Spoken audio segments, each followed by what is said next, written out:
بسم اللہ الرحمن الرحیم۔ حضرت علی علیہ السلام کا خطبہ نمبر 16۔ جب مدینہ میں آپ کی بیعت ہوئی تو فرمایا، میں اپنے گواہ کا ذمہ دار اور اس کی صحت کا ضامن ہوں۔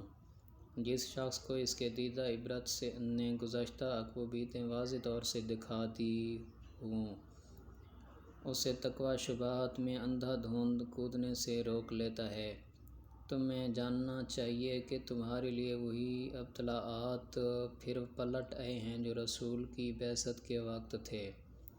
اس ذات کی قسم جس نے رسول کو حق و صداقت کے ساتھ بھیجا، تم بری طرح تاہبالہ کہہ جاؤ گے اور اس طرح چھانٹے جاؤ گے جس طرح چھلنی سے کسی چیز کو چھانا جاتا ہے، اور اس طرح خلط ملط کہہ جاؤ گے جس طرح چمچے سے ہنڈی، یہاں تک کہ تمہارے ادنیٰ اعلیٰ اور اعلیٰ ادنیٰ ہو جائیں گے۔ جو پیچھے تھے آگے بڑھ جائیں گے اور جو ہمیشہ آگے رہتے تھے وہ پیچھے چلے جائیں گے۔ خدا کی قسم، میں نے کوئی بات پردے میں نہیں رکھی اور کبھی کذب بیانی سے کام لیا۔ مجھے اس مقام اور اس دن کی پہلے ہی سے خبر دی جا چکی ہے۔ معلوم ہونا چاہیے کہ گناہ ان سرکش گھوڑوں کی مانند ہے جن پر ان کے سواروں کو سوار کر دیا گیا ہو، اور باگیں بھی ان کی اتار دی گئی ہوں اور وہ لے جا کر انہیں دوزخ میں پھاند پڑیں، اور تقویٰ رام کی ہو۔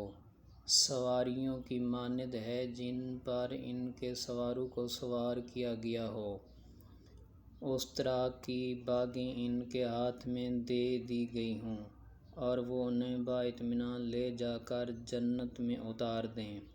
ایک حق ہوتا ہے اور ایک باطل، اور کچھ حق والے ہوتے ہیں کچھ باطل والے۔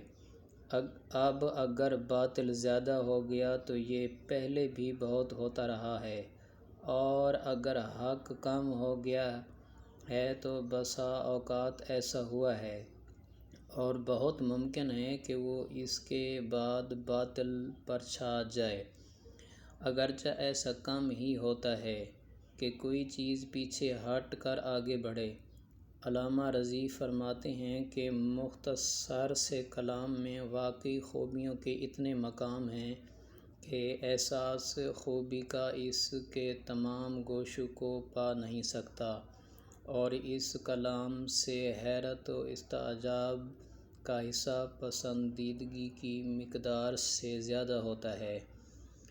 اس حالت کے باوجود جو ہم نے بیان کی ہے، اس میں نصاحت کے اتنے بے شمار پہلو ہیں کہ جن کے بیان کرنے کا یارہ نہیں۔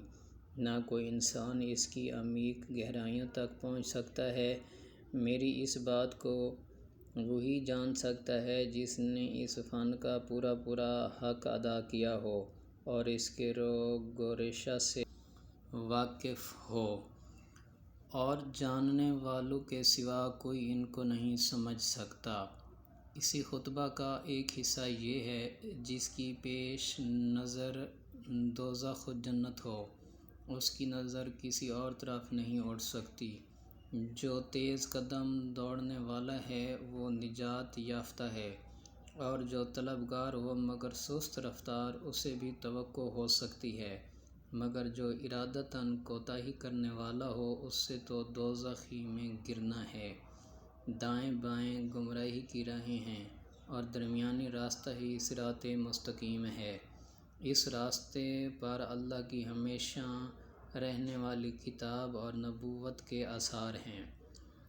اسی سے شریعت کا نفاذ و اجرا ہوا، اور اسی کی طرف آخرکار باز گاشت ہے۔ جس نے غلط ادا کیا وہ تباہ و برباد ہوا، اور جس نے افتراء باندھا وہ ناکام و نامراد رہا۔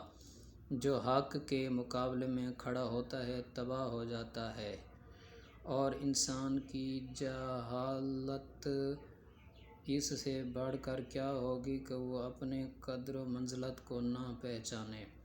اصل و اساس جو تقویٰ پر ہو برباد نہیں ہوتی، اور اس کے ہوتے ہوئے کسی قوم کی کاشت عمل بے آب و خشک نہیں رہتی۔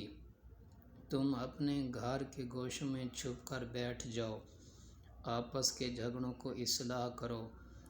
توبہ تمہارے حق میں ہے، حمد کرنے والا صرف اپنے پروردگار کی حمد کرے، اور بھلا برا کہنے والا اپنے ہی نفس کی ملامت کرے۔